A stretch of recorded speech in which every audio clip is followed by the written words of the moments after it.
God has ordained it. Who am I to resist? It must come to pass, so I'm not going to try to stop it. Okay. What a perfect way to neutralize the opposition right off the bat. Or there really is a God, and what he said was going to come to pass is coming to pass.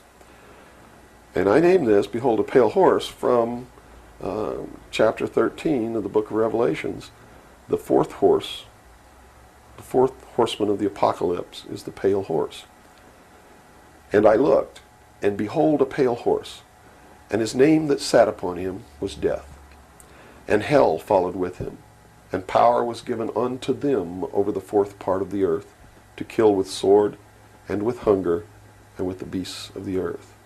And that is taking place now today. The fourth horseman is riding across the world now. That's what AIDS is all about. That's what all these little brush fire wars all over the world are all about. That's what's happening. That's why cancer cures are suppressed. It's because they fully intend to kill a minimum of 2 billion people by the year 2000. AIDS is an invention of man. It is not a natural disease, and it has been implemented and placed into the population as a population control. And when they did it, they had the cure before they did it. Mm-hmm. And when they deem that enough people have died or been killed, they will say, we have a cure for AIDS.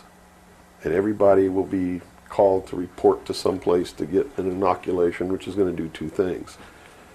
One, it's going to stop AIDS in its tracks. And number 2, it's going to implant a device which will be able to be used to track each individual person and maybe even to control those people. And that's what the pet implant program is all about. It's not about finding lost pets. They don't give a damn about pets, and they would never put a satellite in orbit to find a lost pet, but yet there's a satellite up there that they're using to find pets that have been implanted with these devices. They're testing this program on pets that's going to be used in human beings. And in the Los Angeles Times in 1989, they ran an article. It was 10 forecasts for the coming decade, was the title of the article. I have a copy of it in my research center.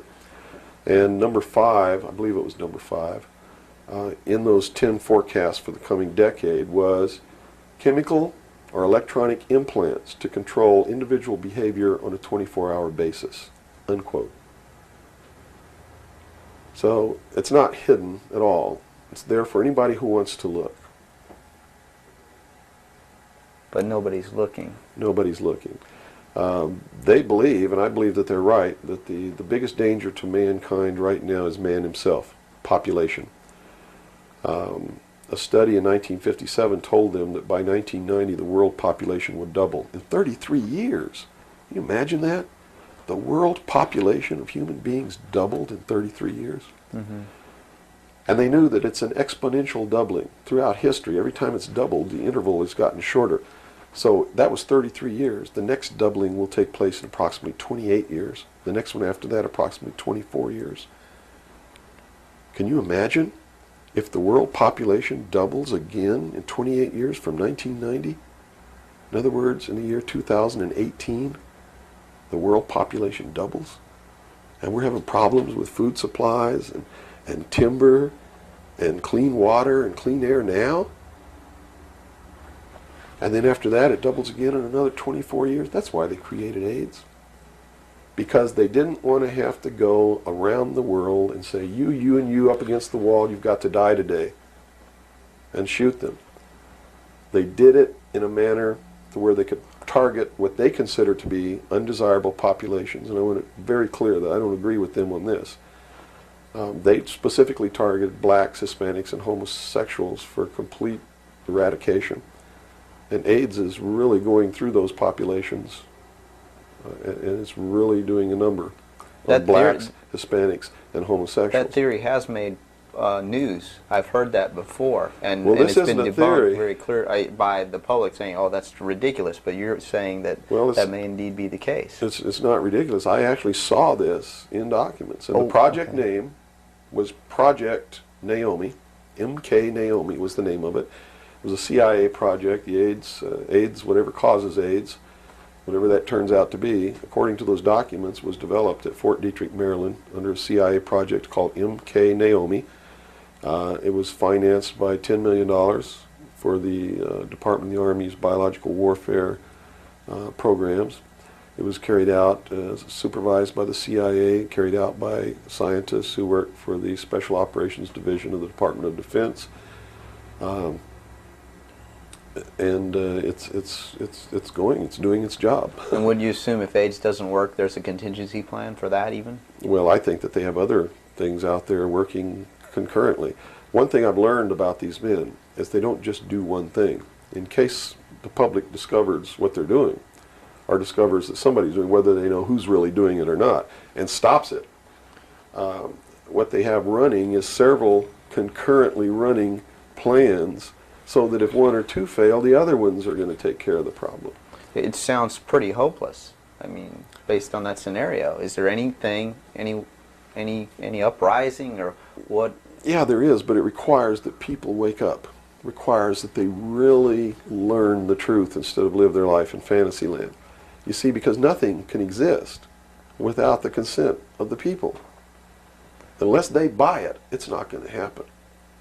And all of these plans lead to the public's ultimate acceptance of what they're going to do. In fact, they're designed to make the public ask for it. For instance, the burning of the rainforest in Brazil. I know people who are just up in arms. Stop this. We've got to stop the burning of the rainforest, which is exactly what the burning of the rainforest is designed to do. Because Brazil is a sovereign nation, right? How can you tell a sovereign nation to stop burning its own forest? You can't. What they're asking for is control over a sovereign nation by a world governing body who can then send troops, a police force, to make Brazil stop burning the rainforest, and that's why they started the burning of the rainforest in the first place. You see, they went down there and they built a road across the Amazon jungle that went nowhere. There was no reason for this road to be built. There was no place to go. It doesn't go from here to a city on the other side. It just goes across the jungle and ends.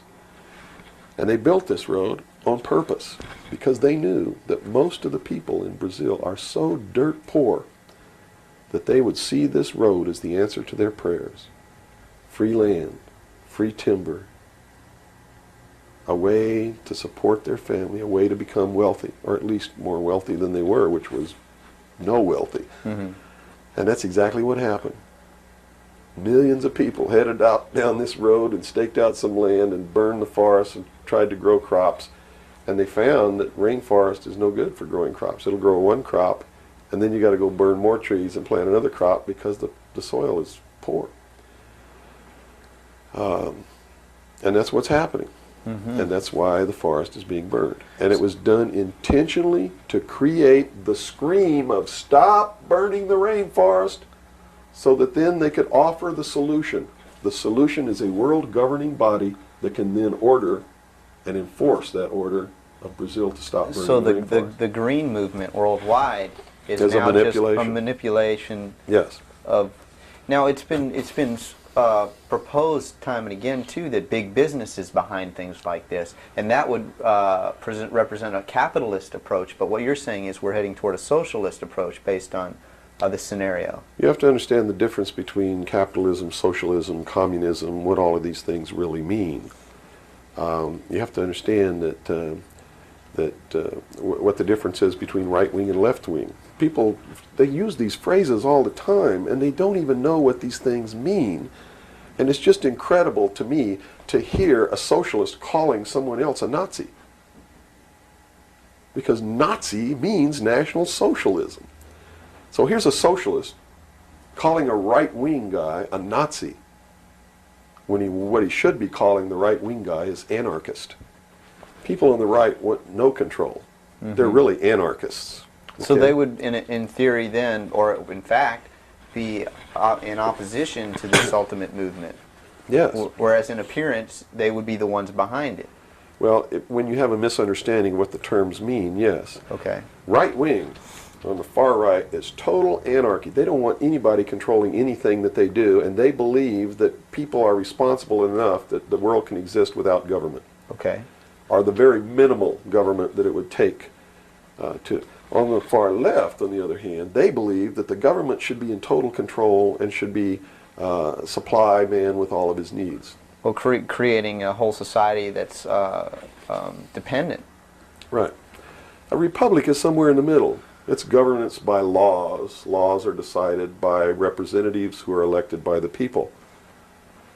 And according to the theory, the representatives will do what is right, whether they get elected or not, because it's not really a democracy. A democracy is far left. People don't understand. We don't live in a democracy. This country is not a democracy. It is a republic. A democracy is ruled by the mob. The mob always votes themselves every kind of benefit that they can vote themselves. And whenever you do that, it means large, tremendously overpowering government in control. They vote themselves into dependency. That's it. They vote themselves into a dictatorship is what they do, where they lose all of the benefits that they intended to vote themselves into in the first place. Okay. And democracies are extremely dangerous to minorities, because if the majority of people don't like you, right, they're going to vote that they kill you, and they can, that's it. Democracies are dangerous. Democracies are socialists. Democracies are communism. That's what communism is. The definition of communism is everybody doing according to their talents and receiving according to their need. And it doesn't work. We already know it doesn't work. Man, by his inherent nature, is greedy.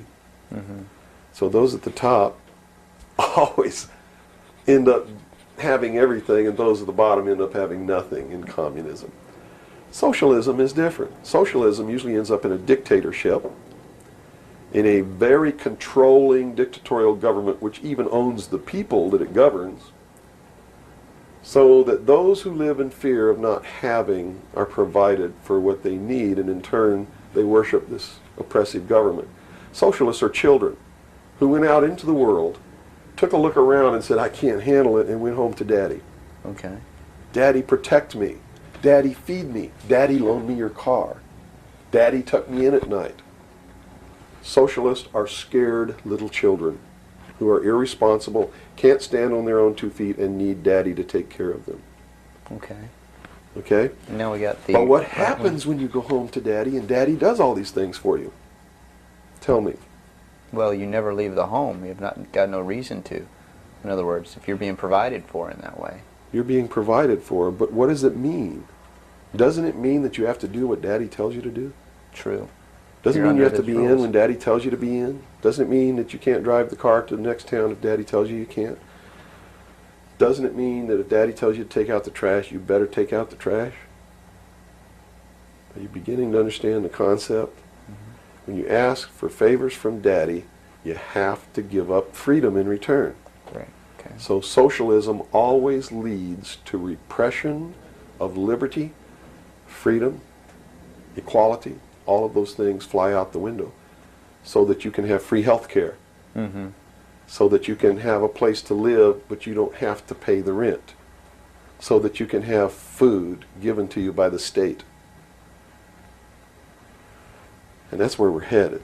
Right in this country right now, we're almost totally socialist, and now people are screaming for a national health care policy. Right. Health care insurance. Now, the other aspect, once again, I'd like to go into is the anarchy, or the right wing, which we just into that similar... Anarchists believe that they can be responsible, that they won't hurt other people. Okay. That your freedom never ends until it begins to infringe upon someone else's freedom. And that no one should have any control over that. That there should be no speed limits on the highways. The problem is that, again, just like on the socialist side, you have people over here that are human, and human condition means that ultimately somebody's not going to be responsible, that they're going to drive too fast when they've had too much to drink, and they're going to kill innocent people. The answer is a balance. You know, the law of the universe says this. It's a law of physics, really, and everybody can understand it. For every action, there is an equal but opposite reaction. There can be no good unless there is evil. There can be no man without a woman.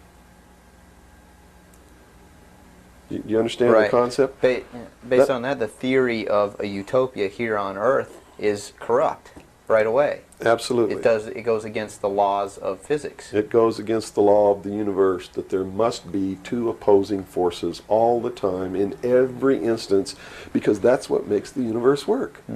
That's what makes everything work. What we need to do is stop trying to go way over here and establish some utopia of freedoms, or way over here to establish some repression of freedom so that we make sure that we got something on the table to eat. And strike a balance between the two that works. And stop withholding information. What makes it difficult for anyone to succeed or live, or for us to really come together and have peace in this world, are all of these people who think that they are the guardians of the secrets of the ages, and only them have truly mature minds, so only them are worthy of knowing the secrets and the real science and the real metaphysics and all of these things. So they repress it and they keep it secret, so the rest of us live out our lives and we don't know the truth of what life is really all about. Therefore, we're always stumbling over each other and getting in each other's way and doing the things that we profess that we don't want to do, simply because we don't have access to the truth. If we had access to the truth, now I got to tell you this, back when these men first began establishing these societies, these mystery schools, and suppressing information, the common man was uneducated, did not have an intellect capable of understanding these secrets. They were really beasts of burden for the most part, and they lived their whole life in toil. Right. But things are not that way now. Most people have a good education. They have a good mind. They're capable of understanding if they're taught, and if they're taught correctly. And I think it's time to teach people what the truth is and quit hiding it, so that we can come together as one humanity and make a balance and live together in a balance. You know, evil's never going to disappear, neither is good. But we can maintain a balance and life can be good. Instead of swinging back in this tremendous battle between these two opposing, radical, extreme ends of the scale. That's got to stop. I've never understood why somebody would join together in this band of people and call himself a Democrat and not vote for anybody else if they're not a Democrat. That concept is beyond my understanding. And Republicans and Libertarians and Populists and Communists and Socialists and this and that, and blacks and whites and Indians, and there are so many sects and groups and segments, and we're so fragmented that getting together is going to really be difficult. But we've got to do it. Because if we don't wake up and do it ourselves, these men who meet in secret and plot the manipulations are going to do it whether we want it or not, and they're going to do it at the point of a gun. And they're going to take away everybody's freedom because they don't consider us responsible. Capable of having that freedom. Are capable, or even of using our intellect. So they'll put us in shackles and control us and force us to be peaceful. That's what the plan is, and that's what the New World Order is all about. Well, we've run from UFOs right to this. And at first, a person might watch this and say, wow, this is really strange. But where we've come down to, based on that beginning, is quite in the realm of common sense. Well, it's not strange at all. It's what they've been trained all their life, that if they hear these buzzwords, they're listening to some loony idiot talk, and it has no substance to it. Once they get into it, though, and begin to understand that everything is interconnected, it's leading us toward one end. A one-world totalitarian socialist government, and begin to see it coming to pass all around them in their life, and understand that nothing happens by accident. It's been planned for many years. Then they begin to understand that UFOs play a big role in this. Because if they're real, it's the most significant thing that's ever happened in the history of man, and may be the driving force behind locking up the human race. Because how could a UFO land in a place like Macon, Georgia, and somebody who doesn't look like us get out, walk down the street? and I'm not trying to insult the citizens of the state of Right. Georgia, what if they landed in Newark, New Jersey, and got out and walked down the street in a society that kills people because they sit in the wrong seat on a bus? They told you the world was built on freedom, that nations govern themselves, that leaders rise and fall by the will of the people, that history is shaped by votes, by voices, by visible power. But what if that story is only the illusion? What if the real architecture of the world was never meant to be seen? Because power, true power, does not stand in front of cameras.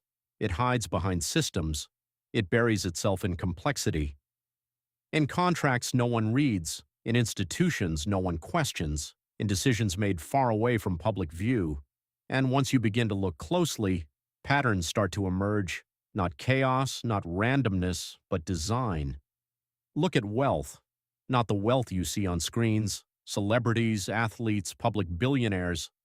Look deeper, old money, silent money, money that does not trend, does not speak, does not need attention. Generational fortunes built decades, sometimes centuries, ago, quietly woven into the foundations of modern finance. The Warren Commission was highly publicized, all the things that went on there. I was shown a videotape just yesterday of was it a Zapruder film? It is the Zapruder film. Okay, and it clearly showed to me that a number of things. One in which that the film was obviously tampered with. Absolutely. but not tampered with to the point where I couldn't tell that the driver of the limousine was pulling a gun, or what appeared to look like a gun, around his shoulder and shooting President Kennedy in the head. That caused his head to snap back. Did the Warren Commission see this? It seems so. The Warren Commission never looked at the Zapruder film, ever. So they never saw it.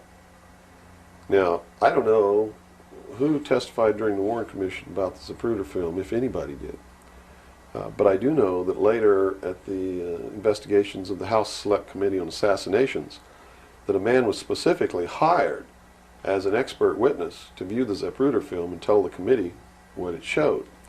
And that man's name is Robert Groden. He wrote High Treason, which is a bestseller out now on the Kennedy assassination. And he was one of the many so-called technical experts for the making of Oliver Stone's film called JFK. He's also a fake, a fraud, a traitor, a liar. He was hired by the House Select Committee on Assassinations based upon his resume, which says, very simply, that he is the world's foremost #1 photo analyst, which is a lie. He never went to school in photography. He never was a photographer. He never was a photo analyst. And I got to tell you right now that the world's #1 foremost photo analysts are all come out of the military intelligence community, who are trained to interpret high altitude photography and learn what really is there. He never served in that capacity either. He looked at the Zapruder film and he told Congress, he told the committee in testimony, he testified, both in written and in verbal form, that William Greer never took his hands off the steering wheel. And that's a blatant lie. I mean, anybody can look at the Zapruder film and see that William Greer takes his hands off the steering wheel. And even if you couldn't see it, if they cut out the frames, you can still see that William Greer, if this were the seat of the car, is turned all the way around with his right side against the rear cushion of the front seat, looking directly at President Kennedy in this attitude, and it is a physical impossibility to have both hands on the wheel in that attitude. So we know that Robert Groden, #1, was not who he said he was, had no expertise to be doing the job that he was hired to do.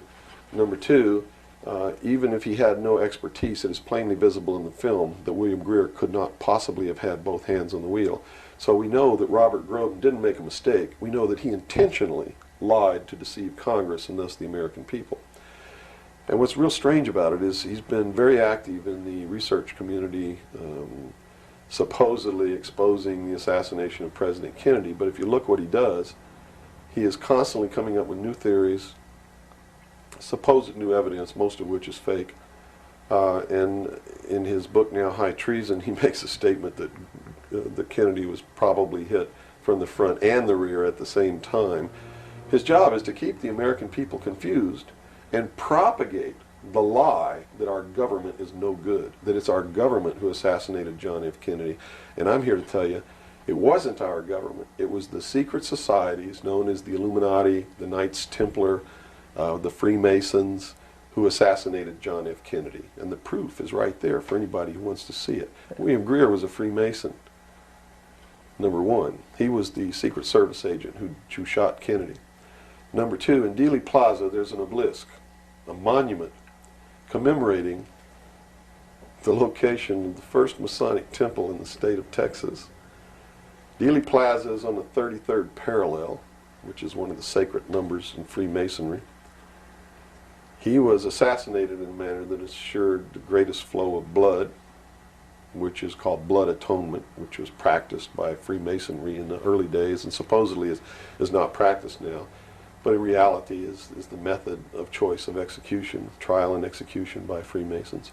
The Bilderberg group that orders his execution is the Supreme World Council of Freemasonry and consists of 39 permanent members, which is 3 times 13, which is also the exact number of men who signed the Constitution, 39. You see, our forefathers were also members of this secret group, and this country was founded to bring about the New World Order. And it's all in the Great Seal of the United States, which was, and that the design of the Great Seal was made law in 1782.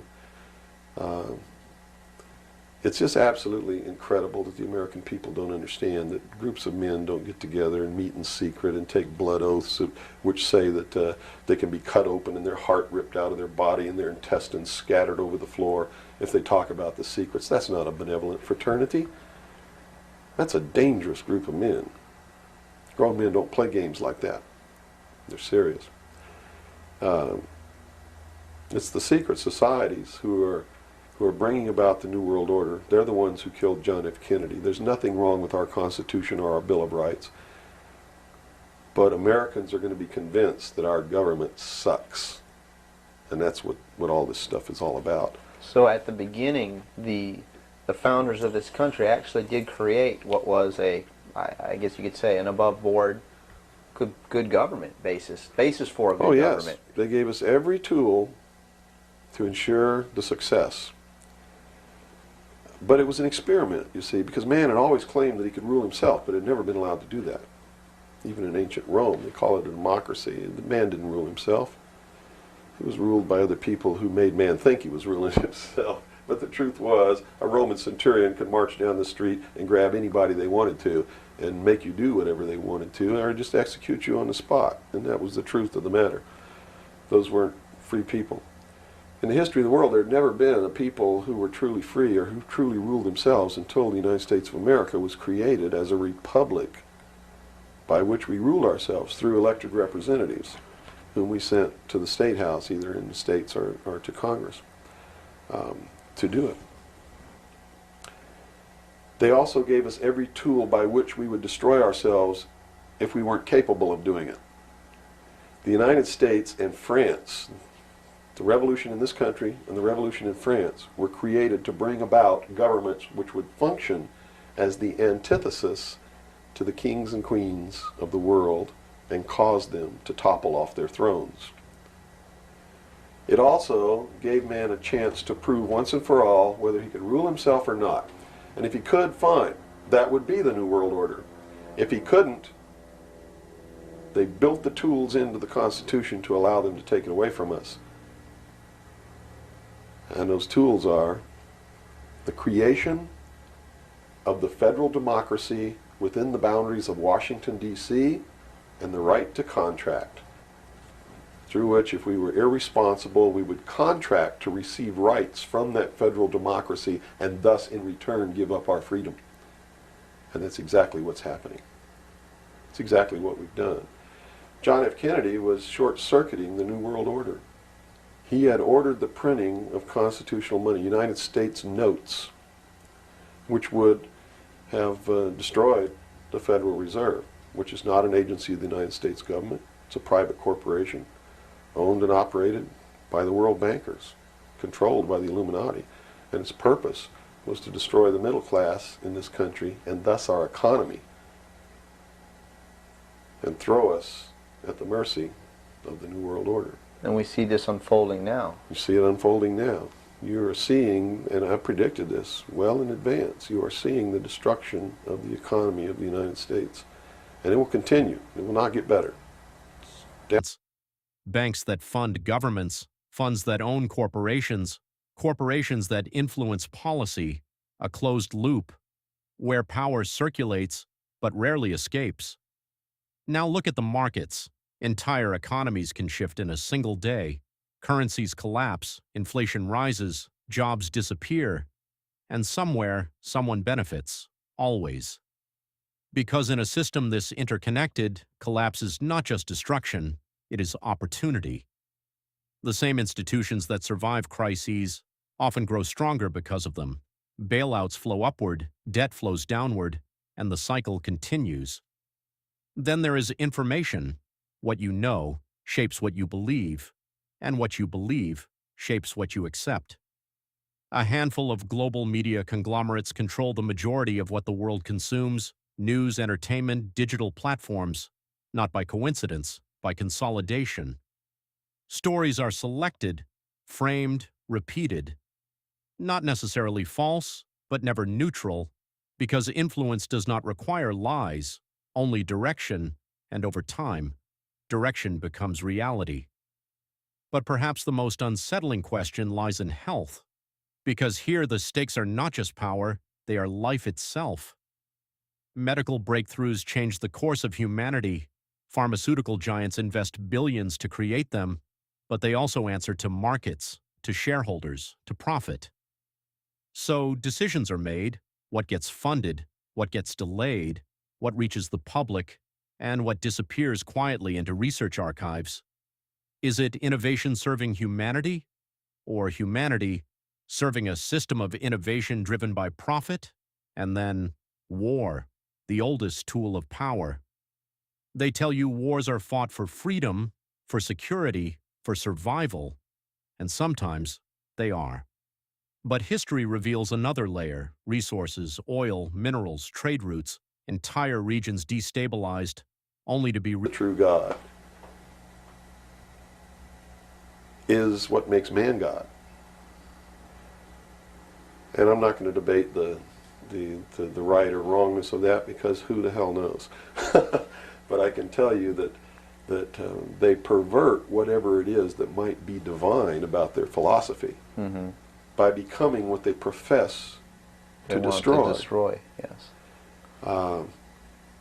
And so in their zeal to bring about the New World Order, they destroyed the political will of the nation when they assassinated John F. Kennedy, which has furthered their goals, because it made a lot of people feel so helpless Right. that, God, if they can kill the president, who am I?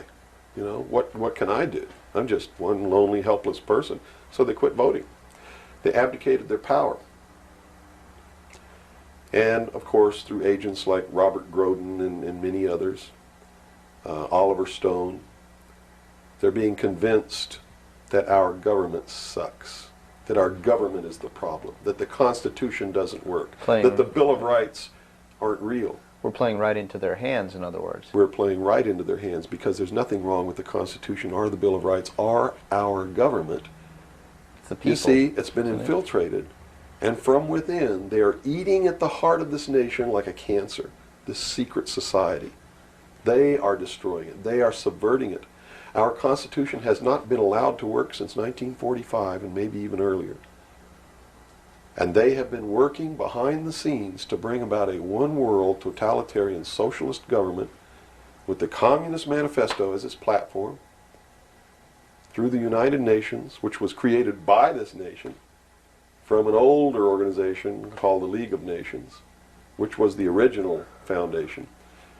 And at the highest levels of our government, the Constitution's already been scrapped, and they are working under the aegis of the UN Participation Act and the United Nations Charter. Which says what? Which says that there are no rights, there are only what you call privileges. And privileges can be granted or taken away at will by the state. Quite frightening scenario. It's a very frightening scenario, and people better wake up to the fact that unless they wake up and do something about it now, there's only going to be one alternative. And that's either take up arms, restore the Constitution, and the blood will run in the streets of America, or reach down and put the shackles around your own feet and march off into slavery peacefully.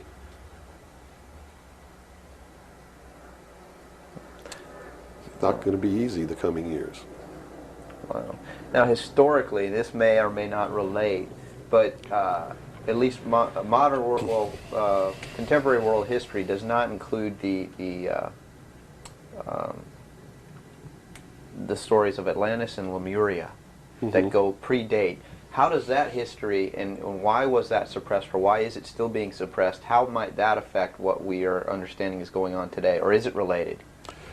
Well, I'm not sure if a place called Atlantis or Lemuria ever existed or didn't exist. I don't really know. But I do know that the story that is told about the civilizations that lived there are something that we should listen to, because this whole scene may have played itself out before on this earth. And if you understand the theory, which I believe has been accepted as fact now, of continental drift, there may have been an Atlantis and a Lemuria, which had tremendously developed technologies and societies. And the same scenario that we're playing out now in this great stage called the world may have played itself out over and over again in the past for millennium. In my investigation of the mystery schools, the secret societies that are bringing all this about, that really control everything behind the scenes, I found that this is all about religion, and it's all about a recurring theme that is penetrated and is at the heart of every religion in the world, and that is a creator or a creatress who has a son that is sacrificed and then is resurrected and saves the world or saves humanity. It seems to be an archetype that is within us. And so that you don't go flipping out watching this tape. I'm a Christian. I believe in the teachings of Jesus Christ, even though it may turn out that he may have never lived. The scene, it doesn't matter. When you read his words, and you can go back through history and find these are the same words that were spoken by every Savior that there ever was, are the most beautiful, most profound, most affecting words that have ever been spoken on the face of this earth. And when I get down and almost get to a point of hopelessness, I just go read the Sermon on the Mount. And I come back up again. Because in the end, it's not going to matter whether Jesus ever lived or didn't live. The story is real. And it's within all of us. And it brings us to something within ourselves that is good. But these men don't look at that. They believe that the end justifies the means, that these stories are just stories, and that the real meaning behind it all is that man can transcend his animal state through the realization of intellect and the overcoming of all of his emotions and feelings and morals, guilt, all of these things. And I just can't go along with that, because I believe it's our emotions that tell us when we're doing wrong. We feel it within ourselves. And a person without that capacity to feel when they're doing wrong becomes a sociopath, which is someone without a conscience, who really believes that the end justifies the means, and therefore has no pangs of conscience, nor no reluctance to murder someone who gets in their way. And it's extremely dangerous. Now, do these people recognize the continuity of life? In other words, you have told me earlier that they're after physical immortality. They believe that through their technology, man will become God. With the power of reason, through technology, man will himself become God. They will engineer, just like Hitler wanted to do, the super race who will live forever. And the concept is the same, and the men behind it are the same as Hitler was. When they killed John F. Kennedy, it shows you what kind of men they are, because they would not stop to kill anyone who gets in their way. And they've never stopped at it. Their goal, literally, to bring about the New World Order will be to kill approximately 2 billion people before the year 2000. AIDS is one method of doing this. There'll be many more. As they solidify their control, everyone will be given a choice. They'll be presented with a new world religion. They'll be told to renounce Christ, renounce Buddha, renounce Muhammad, join the New World Order, join the New World Religion. If they refuse, they'll be executed. Very simple. And it won't bother them a bit. In fact, according to their belief, they believe they'll be helping these people. And in reality, they will. Because those people will transcend this physical state while they're prisoned here living forever. I feel sorry for them, because those of us who will eventually die will transcend the pain and the suffering that goes along with this world. Mm-hmm. And they're so egotistical that they preserve whatever they do so that the diligent can find out what kind of men these men really are. For instance, the Kennedy assassination, I've been showing a film for 5 years that shows exactly who did it. I show you exactly where Oswald is on the film. He wasn't even on the 6th floor. He was standing in the doorway of the book depository building watching the motorcade go by. And it's incredible. At the same time, you said they would have everybody renounce religion. Yes. Have they as well been using it as a tool for their means? If you're a Christian, you'll be required to renounce Christ and join the New World Religion. Now remember, I told you before, that no matter what your religion is or what you think, they are following the scenario in the book of Revelations to a T, right down to the last little bit. If you want to know what's going to happen in the future, if we don't wake up, and through the power of those, see, not one drop of blood ever has to be spilled, and no one has to ever put any chains on their legs or their arms, ever. If people just wake up and exercise what was given to us in our Constitution, the power of the vote, while we still have that power. So you say there is still a possibility for like one individual watching this tape to actually make a difference? You better believe it. How Yes. would that be so? Well, number one, learn what the truth really is. Get away from the fantasy that you've been living. Educate other people, those you know, your family. Once that begins to happen, it spreads. And then if the people decide that they don't want what they have in store for us planned, just through the power of the vote, they can make this country and the world whatever they want it to be. Whatever they want it to be. And there are no limits on that, except to understand that you can never make everything all right, and you can never make everything all bad. Both must exist, and we must maintain a balance. Mm-hmm. And we must become responsible. If each individual on this earth learned to walk in a divine state of grace, responsible for themselves, their family, their city, their state, their country, and for the world. And to the laws of nature. And to the laws of nature, and actively participate in solving the problems of yourself, your family, your city, your state, your country, and the world, there could never be a group of men meeting behind closed doors in secret that could ever control anybody. But by abdicating responsibility, by not walking in that divine state of grace, makes possible anyone meeting behind closed doors to bring about the world that they want. And the world that they want may not be the world that you want, or that I want, or that these people watching might want. Mm-hmm. If you don't participate, you can't complain. If you don't help Be built under new influence. Weapons industries expand, defense budgets rise, reconstruction contracts are signed, war destroys, but it also feeds an economy of conflict. And when conflict becomes profitable, peace becomes complicated. So you begin to ask the question, who benefits, not from one event, but from the pattern? Because patterns do not lie, crisis after crisis, crash after crash, conflict after conflict. And at the center, familiar institutions, familiar networks, familiar names, sometimes hidden, sometimes disguised behind layers of ownership. Not a single group, not a single conspiracy, but an ecosystem of power, interconnected, self-reinforcing. And then there is something even more subtle, control without force. You are not told what to think, you are guided through algorithms, through trends, through fear, through aspiration.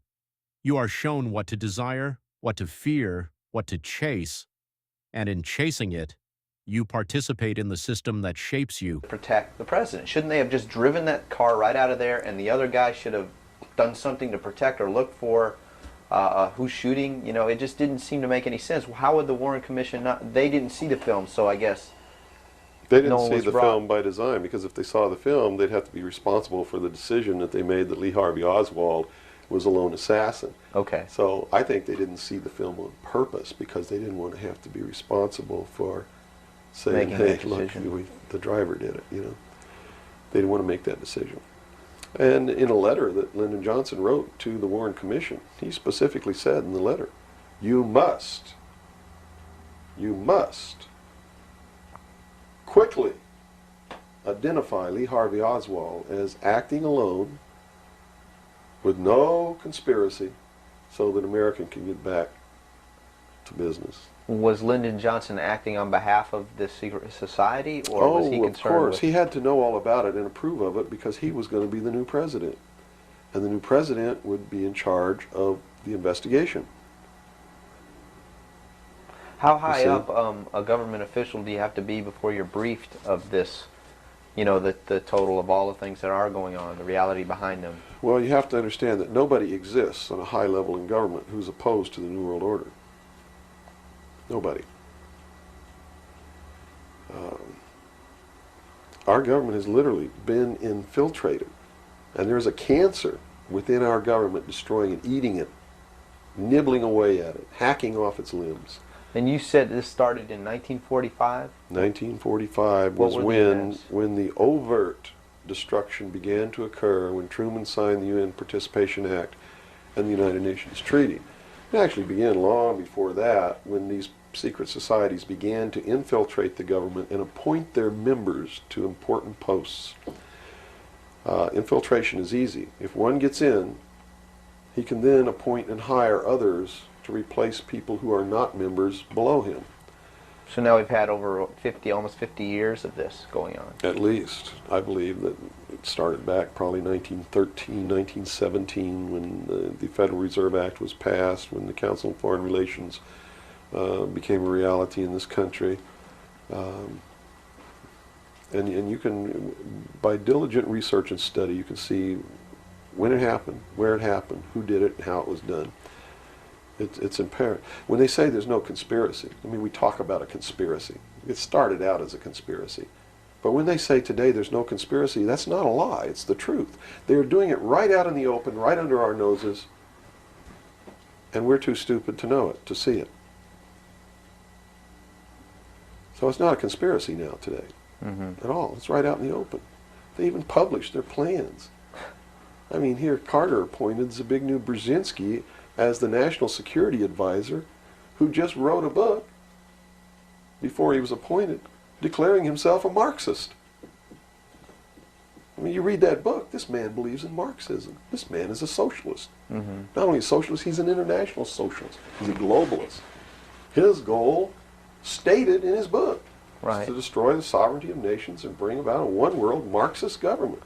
Now, the Carter administration was one extreme, and then we came into the Reagan administration, yet nothing changed. Nothing changed. What you're saying is that no matter what the political leanings, they seem to be playing the same game. As long as you're playing their game, it doesn't matter who you vote for, who you put in office. They all belong to the other side. They're in the pockets of the Illuminati. When you quit electing professional politicians, when you quit electing the guy who looks nice on television because he speaks good and he looks like the guy you wanted to marry or something like that, you're playing right into their hands. You know, they've made it so impossible for another Abraham Lincoln to get elected to the office of president that it's a wonder that we even have a chance at all.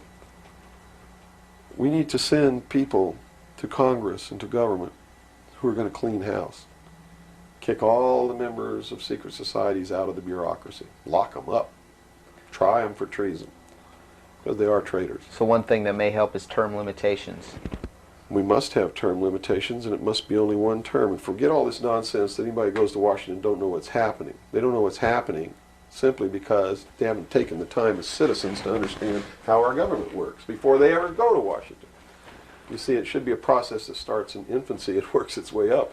And everybody should be taking part in the government. Now, if someone came in to office with this kind of knowledge and with this kind of intent to really push these people out, would they not be eliminated immediately? Not if they have the people behind them, because what the people would do in one fell swoop, in one election, would elect people who've never served in government before, kick the incumbents out, send citizens to Washington. And here's the way it has to be done. You know, right now, you don't even pay your congressman. You know who pays your congressman? The federal democracy of the District of Columbia. The federal government pays your congressman, who's supposed to be representing your state and you. The federal government is a foreign country to your state. Why should he represent you? Not only that, but he moves to Washington, D.C. He maintains a residence here, but he doesn't live here. And as long as you re-elect him, he continues to live in Washington, D.C. forever if you keep re-electing him. So they lose all touch with what's back here. They're paid by a foreign government, the federal government. They're not paid by the sovereign state of Georgia or by you. They have to be paid by you. And they have to live here. They can't move to Washington, D.C. They go to Washington, D.C. for one term. Okay? One term only. When that term's up, they have to come back. And you don't pay them exorbitant funds. You pay them just enough to live on comfortably while they're there. No fancy giant cocktail parties, none of this crap. And you take care of their family. See, they don't take their family either. That's the other clue. They leave their family here where they live. You, the people of Georgia, take care of their family and their business or their farm or whatever it is they have while they're gone. Now do you think they have a vested interest in representing you? They sure would under those conditions. Yeah. But under the conditions they go under now, they have no interest whatsoever in taking care of you. Now let's look at the current... They're taking care of themselves. The current crop of presidential candidates. Is there anybody even running that represents something that we're talking about here? No, all of them are New World people. Tsongas, in his book, even everything that he's written touts the New World Order. All of it, right for Tsongas' literature. You're going to see New World Order, New World Order, New World Order, New World Order. Clinton, the governor of Georgia, was selected in 1991 by the Bilderberg, governor of Arkansas, was selected in 1991 by the Bilderberg group in Baden-Baden, Germany, to be the new president of the United States. Remember what happened to Gary Hart? What did he do? He went out on a boat with a woman who wasn't his wife, and he was destroyed. Look at Clinton. What's happened to him? Nothing. The press is on his side. They're helping the guy. You know why? Because he was chosen by the people who own the press to be the next president of the United States. Now, I don't know if he will be or not. That's up to the American people. But if they get their way, he will be. Bush is one of the most heinous criminals that's ever walked on the face of the earth. Bush is the man who's been a CIA agent since his college days. He's a member of the Skull and Bones, the Russell Trust. He was initiated in a casket with a ribbon tied around his genitalia, which symbolizes that he's a priest in the temple of Isis. A pagan, this guy. This man is a member of the mystery schools. Well, he has the outward appearance of a good Christian, church-going Christian, no? They do whatever they have to be approved by the people, but in secret, they're not at all. This is a man who practices pagan religious rituals, magic. Doesn't matter what you think of all these things. I'm just telling you, this is what he does in secret. He is the man who, when he was chief executive officer, when he was president of the offshore division of Zapata Oil, organized and began the first large-scale drug smuggling operations into this country. George Bush is the one responsible for the drugs on the streets. And the war against drugs is not a war against drugs, it's a war against the Bill of Rights. We've already lost the Fourth Amendment in this war. That's true. and we're going to lose everything else. You watch on, it amazes me, people watch on Saturday night, cops, top cops, tough cops, 911, all of these stories that are glorifying the police state, and they're falling right into the manipulation as they watch police with no search warrant, with no court order, break down people's doors, tear out their walls, rip open their mattresses. All in the name of the war on drugs. Pretty sneaky. It's pretty sneaky, all right. You see them stop people in the streets, and the guy's got $400 in his pocket. They don't press any charges.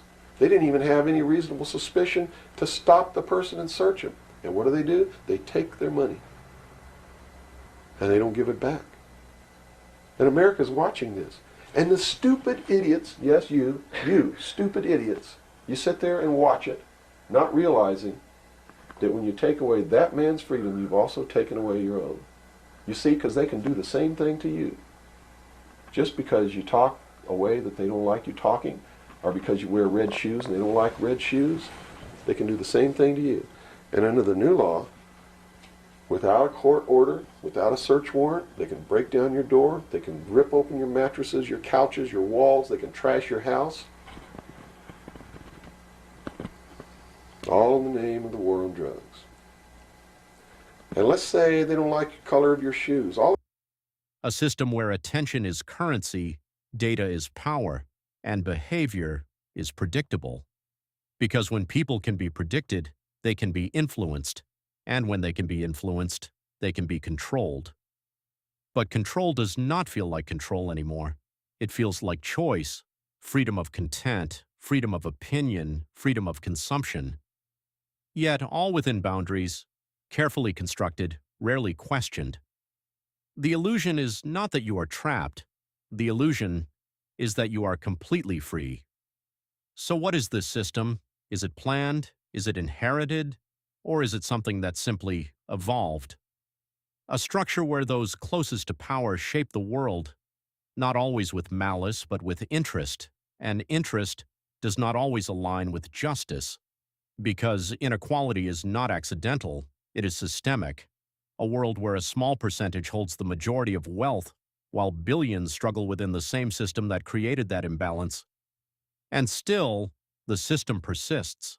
Because it is not enforced with chains, it is maintained through belief, through normalization, through distraction, through survival. What the truth is, and maybe you'll wake your up. And if you do, maybe we can save our country. Because I don't really care at this point whether you get mad at me or not. My country's disappearing. My freedoms are disappearing. My daughter's going to live as a slave in the New World Order if you people don't wake up and help me.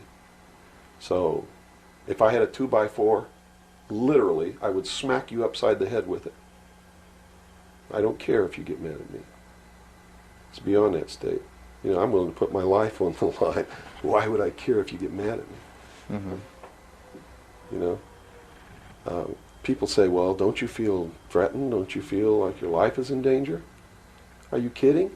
You're the people who sent your sons and daughters to fight an illegal, immoral, unjustified war in the Middle East? And that didn't bother you a bit that they might have got killed over there, and you're worried that I might get hurt or killed? Right here, really defending my country? Really fighting in defense of the Constitution? Right. You brought up the Persian Gulf War. That's something that's still on a lot of people's minds. Based on what you're saying, what was the reason for that war? They should feel really guilty. They should feel really bad about that. I mean, what about a Saddam Hussein that everyone seems to agree is you know, the evil man here, that we had the right to go in and punish, destroy, or whatever? Well, it's funny that the man who purported to want to destroy Saddam Hussein was the man who really built Saddam Hussein when he was in the Central Intelligence Agency. We have been building up Saddam Hussein's arsenal. His technology comes from us in the Soviet Union. We built him up to create that war. We did it for a purpose, and the purpose was, look at this. If George Bush knew what he was doing, how come he didn't know what he was doing? Here's what he said. We've got to send troops to the Middle East because we can't afford to pay $26 a barrel for oil. That's on tape.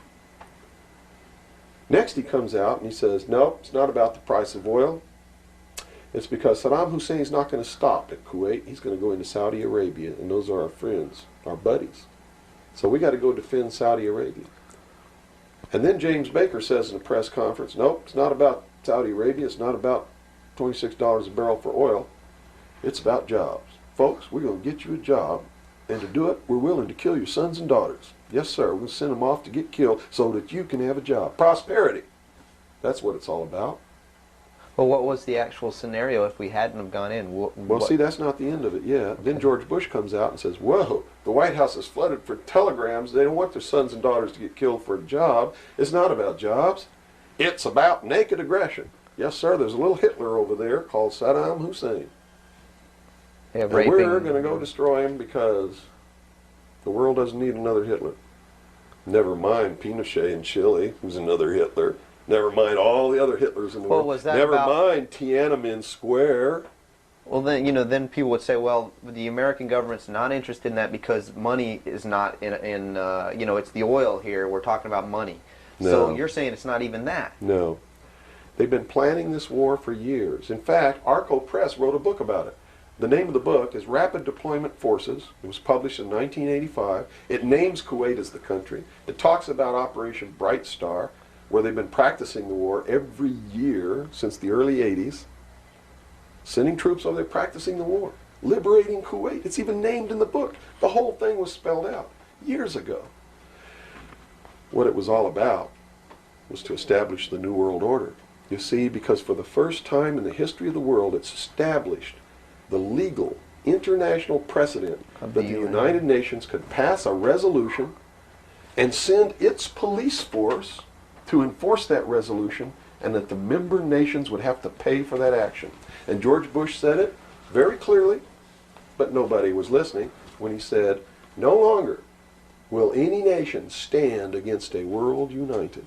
And with that action, he established the legal foundation in international law that the United Nations is now legally and overtly the one world government, and that the United States military forces and the other forces that were sent by other countries were established as the one world police force under the United Nations. Have you seen the new Air Force uniforms yet? Nowhere on them does it say United States or U.S. They are United Nations uniforms. Go look at them. What role in the Middle East, again, does Israel play in this? Israel was created as the instrument to bring about the Battle of Armageddon and the fulfillment of prophecy. A war that will be so terrible, where nuclear weapons will be used, so that the American citizens and the other people in the world will get down on their knees and beg for no more war. And what is the answer to that? They're going to be told the only way we can guarantee no more war is if we destroy the sovereignty of nations and we come together as one humanity in a one world government. Right. Now I'm telling you, unless the American people wake up and stop it, starting in about 1996, the Battle of Armageddon will become a reality. Not because two nations got mad at each other and decided to fight, and that's why Saddam Hussein was not destroyed. He will be the instrument that will bring that to pass. Right. Yeah, they purposely did not go in and do that. Saddam Hussein will be portrayed as the Antichrist. Babylon is in Iraq. Read the book of Revelations. Whether you believe in the book or not, read it, because the men who are bringing this about are using it as their script. Well, the UN did indeed charter Israel as a sovereign nation. They were the ones who created this state. That is correct. It was really created by Great Britain and the United States, with the United States being the major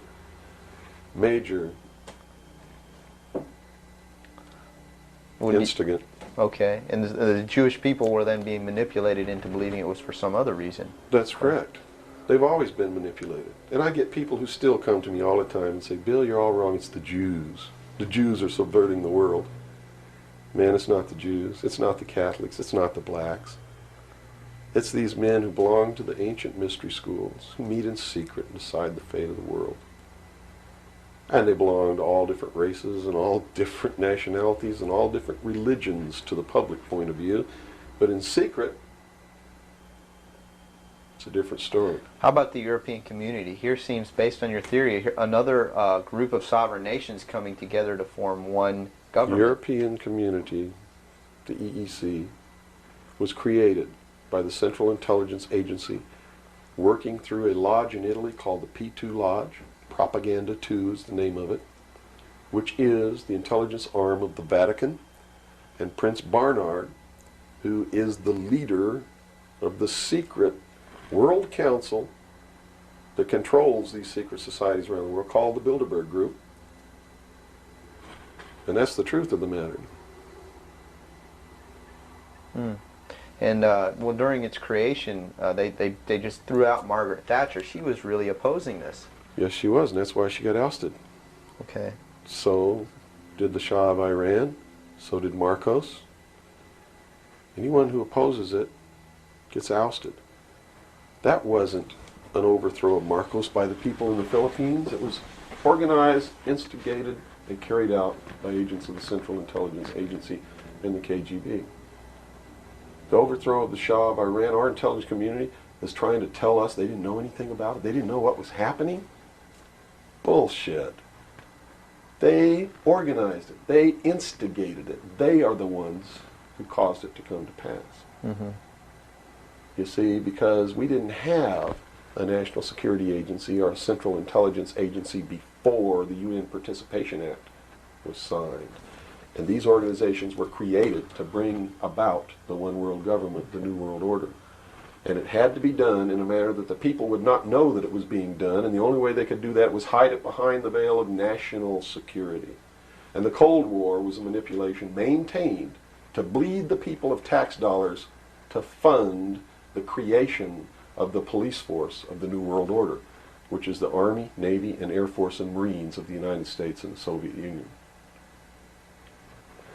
And the people didn't rise up in the Soviet Union and overthrow communism. It came from the top down because it had to be done. There has to be a bringing to the same level of all the peoples of the world to approximately the same political viewpoint, so there's not big disparity in order to be able to justify the merger of all these countries together. Well, who now is ruling the forces of the former Soviet Union? You have Yeltsin in now. As Gorbachev supposedly went down, but we're not sure about that. Well, let me tell you this. From the beginning, there was never any war between the United States and the Soviet Union. It was created by those at the top to fund the New World Order and the New World Order's police force.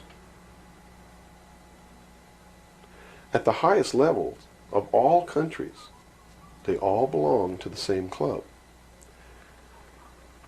And we, the people, sit back and we watch this grand drama which is being played out for our benefit, not theirs. If it wasn't for us, they wouldn't even have to do any of this. But you see, they just can't come out and destroy all of us because they need slaves. They need people to make their shoes and make their cars and mine the ore. They need worker bees, and that's what we are. In the New World Order, we will be the worker bees, the slaves. So the Orwellian view of the vision of the future wasn't too far off based on this scenario. George Orwell was just like me. He was a low-level member of British intelligence who was appointed to a position high enough where he saw the same documents that I saw.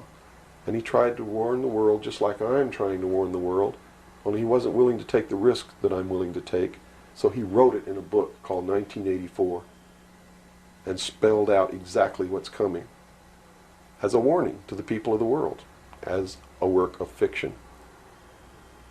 But you notice that that work of fiction really stirred people up because they knew that it wasn't fiction. In their heart of hearts, everyone who's read that book knows that it's coming. It's a possibility. Most people won't recognize it overtly or publicly, because then, if they recognize it, they have to be responsible to do something about it, and that's what every one of you have been resisting all your life, is being responsible to do something about it, to get involved. That's why you'll walk away from a girl being raped on the street by a gang of thugs rather than go and try to help her.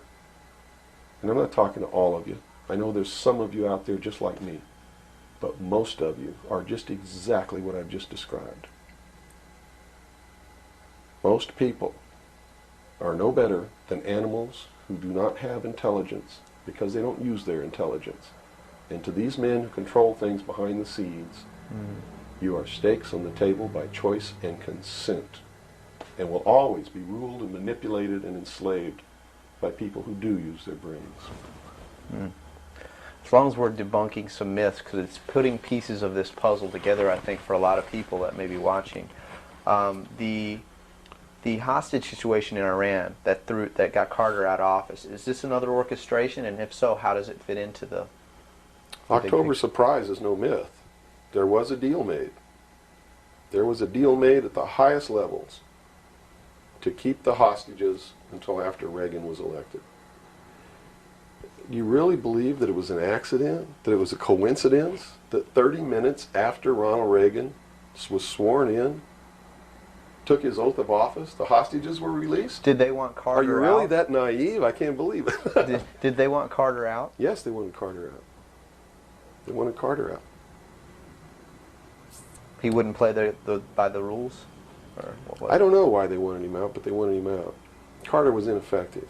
He did not have the support of all the American people. They need people who can manipulate the American people so that they have their support. My message is to you is don't support anybody unless they're doing what we know to be right. Don't believe them. Don't fall for the manipulations. Double check everything they say.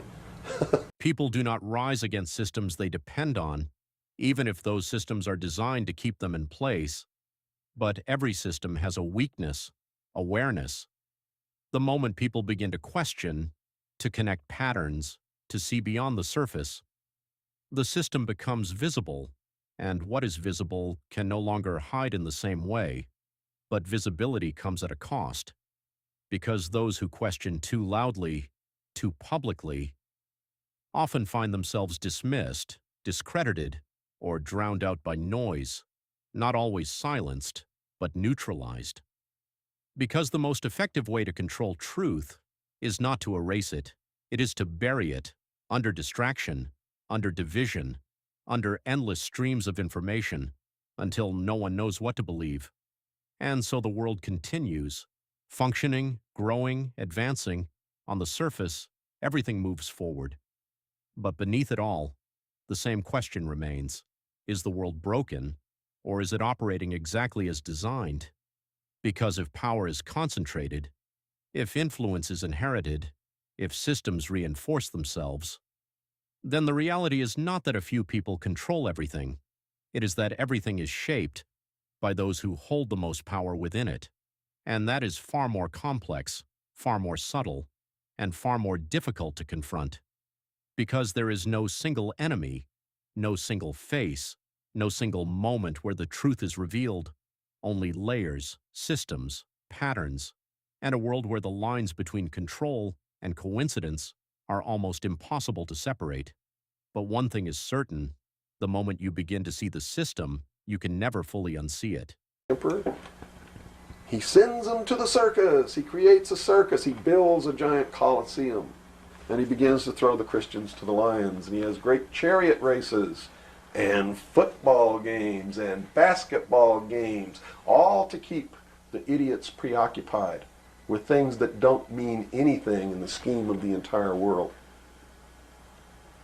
so that they don't have the time to learn what the truth is, so they don't ever get smart enough to learn how they're being manipulated, so they don't ever question the emperor. That's why they pay a player on a football team or a baseball team $1 million or $2 million or $3 million a year. It is the Roman circus. I know men who don't know anything in the world except who plays third base for the Mets. And they think that's a great accomplishment. And they meet and pat each other on the back and bond and go have cocktails and talk about what this guy that plays third base for the Mets did in last night's game. It's sad. It's really sad. Is there any room in a kind of society where these manipulations are not taking place for this type of entertainment or any type of entertainment at all? If people understand that a game is a game, if people understand that nobody Nobody, no matter what they do, is worth paying $2 or $3 million a year for. People should be able to get rich if they want to, by the sweat of their individual labor. Okay? By going out and doing something for the world. Not by taking people's minds away from the emperor. It's a game. Football's a game. Football's a game. But let me tell you something. When 150 of the most powerful men and women in the world can meet in secret in Baden-Baden, Germany, and plot the fate of billions, and nobody even cares about it, but 6 football players go to lunch together, and it's in the headlines across the country, you have a reflection of the society in which that exists. And it is a sick, sick society that is doomed to self-destruction. So based on that scenario, there's some truth into what these men are looking at. Absolutely, and that's what makes me so sick, is that I'm trying to wake up a people who on a daily basis are proving the ones that I'm warning them about to be right. Well, so that even though a minority, there are people out there that you recognize are awake to this, if they don't do something about it, they will lose that ability to be free in that way. That's correct. Whether they might think, well, I don't need to worry about it because I know what I know and I'm fine. That's it doesn't right. work that way. There's a connection here to everything. That is correct. That is absolutely correct. A nation of people who are willing to send their sons and daughters that they profess that they love to a foreign country to die, and they use the excuse to themselves that they're sending them off to defend our country, and they know damn well that's a lie, are doomed. It's funny, there's a parable, you said Ben Franklin earlier was even a part of this. Yes. A parable of Ben Franklin, I don't know if you're familiar with it. He paid too much for the whistle. He came up when he was a young boy. Are you familiar with that parable? No, go ahead. When he was a young boy, he was given an allowance. And, you know, it was a decent amount of allowance. And he was going to the store to get a toy. You know, he was very excited about that. And along the way, he met some boys who had this whistle. You know, and he saw that, and he saw the little boys blowing this whistle, and he thought, wow, the greatest whistle, this is the greatest toy. He really wanted this thing. So without asking, he gave all his money away, you know, to these boys for this whistle. And he went home, and sure enough, he got very bored with it, and he had no more money to buy something that was really, you know, worthwhile to him. Sure. And so from that point on, he had a saying that said, you know, don't pay too much for the whistle. And I think somehow that relates here. He's also the one, when the Constitutional Convention was finished, when they wrote the Constitution and signed it, when it had been signed, he walked out the doors. Someone outside, I forget who it was, I believe it was a reporter for one of the newspapers in the 13 colonies, asked him, he said, "What have you wrought, Ben?" Ben looked at him and he said, "A republic, if you can keep it."